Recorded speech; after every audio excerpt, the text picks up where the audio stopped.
जोङो गोबावसै गेजेरावहाय जोंनि गेजेराव फुटबल खेलायानो गैया बायदि जाबायमोन। बेखौ फोथांनो थाखाय डिस्ट्रिक्ट स्पर्ट्स एसोसिएशननिफ्राय इनिशिएटिभ लानानै जन वाइज रानना होदों। दा दिनैहाय कुसुगाव ज'ना प्रथम जाबाय। दा बेहाय नायबाय आङो प्रथम जोङो जागायजेननायनिफ्राय दिनैसिम मोजां अर्गानाइज जादों। दिनै बे कुसुगाव जननि जे कुसुगाव आन्चलिक स्पर्ट्स एसोसिएशननि आन्दाराव दिनै बेयाव लिग टीमाव जइन लानाया 36टा माने कल्पना अति माने जों सानाखैमोन एफा बुरजा टीम जागोन होननानै। दा बे जाहैबाय जोंनो शुभ लक्षण माने गुड साइन। अदूर भबिष्यताव बे ओनसोलनि जाखांफुनाय लाइमोन सेंग्राफ्रा जाहाथे स्पर्ट्स एक्टिभिटिसआव जड़ित जाबाय थानो हायो। गाज्रि निसा गाज्रि सिन्ताधाराया अट'मेटिक डाइभार्ट जालांथों बेखौ सिन्ता खालामनानैनो बिभिन्न धरननि जों अर्गानाइज खालामदों। बिनि गेजेराव जों मोजां फिथाइ मोनबाय। दिनै जों कुसुगाव स्पर्ट्स एसोसिएशननि आन्दाराव जेरखम अर्गानाइज बे अर्गानाइजखौनो बिराद मोजां बाख्नायथाव। एथ' फिसा जायगायाव 36टा टीम फैनांगौ थामसा नङा। गतिके बेयो बिराद मोनसे शुभ लक्षण। जाखांनाय लाइमोन सेंग्रा सिख्लाफोरनि सायाव गेलेनायनि फारसे सारा मा बाथ्रा होनो सानो? बेनो जोंनि अर्गानाइजआ जोङो जिहेतु स्पर्ट्स एक्टिभिटिसजों जड़ित आगोलनिफ्रायनो जे गेलेनाय बादायलायनाय फोथाराव जाहाथे जोंनि लाइमोनफोरा गाज्रि हुदायाव गब'आलाबानो मोजां हुदा सोलोंथों।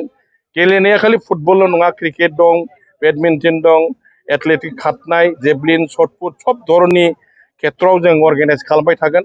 आरो जों अलरेडि स्टार्ट खालामबाय काबादि साबादि गासैखौबो बक्सिं एर' थिर गावनाय बायदिसिनाफोरखौ जों खालामगासिनो दं। दा बावैनो जों डिस्ट्रिक्ट स्पर्ट्स एसोसिएशननिफ्राय मोनफ्रोमबो गावबुरा गामि स्पर्ट्स एसोसिएशनफोरजों रायज्लायनानै बे जोंनि माखासे एक्टिभिटिसखौ जों फोसावगोन। बेखौ थाबैनो जों बेखौ खामानिखौ जों मावसिगोन। कुसुगाव स्पर्ट्स एसोसिएशननि दैदेननायावहाय जिटिसि फुटबल लीग कुसुगाव ज'ना दिनैनिफ्राय जागायबाय। बेवहाय 32टा टीमा बेवहाय बाहागो लादों। आरो बे खेलाखौ मानि थाखाय जोङो जोबोर गोसो होना मावदों होनना बुङोब्ला दानि जुगावहाय माने सेंग्रा सिख्लाफ्रा माखासे खेला गेलेयैनि जाहोनावहाय माखासे समाजनि गाज्रि आखल आखुखौ सोलोंनो नागिरदों आरो बिसोरखौ आजावना लानो नागिरदों। दा जौ जुवा ड्राग्स बेफोरखौहाय लानो जोंनि लाइमोनफ्रा आवगायगासिनो दङ। दा बैफोरखौहाय जोङो फोजोबस्रांनो हायो होनना बुङोबा गेलेनायनि गेजेरजोंसो स्पर्ट्सनि गेजेरजोंसो। दा बेनि थाखायनो जोङो मोनफ्रोमबो गामियावनो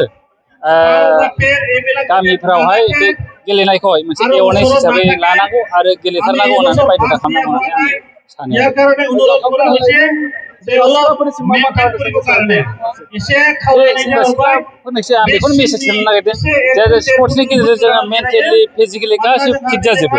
जोङो जुदि मेन्टेलि आरो फिजिकेलि फिट जानोब्ला जोङो मा खालामनांगौ? स्पर्ट्स गेलेनांगौ। जायखिजाया गेलेमुखौनो जोङो गेलेनांगौ। अब्लासो मोनफ्रोमबो बिथिङावनो जोङो जाफुंसार जानो हागोन आरो। बेहाय 32टा टीमा बेवहाय बाहागो लादों। 36 टीमा बाहागो लादों। दा दिनैहाय जागोन सिगां अपेनिंआवहाय बारदै सिख्ला भार्सेस रघुनाथ FC नि गेजेराव जागोन आरो दिनैहाय अपेनिंआ। आरो दिनैनिफ्राय आरम्भ खालामनानै बेयो 1 दान 15 दिन बिदिनो बेयो खेलाया सोलिबाय थागोन आरो सानफ्रामबो जाबाय थागोन।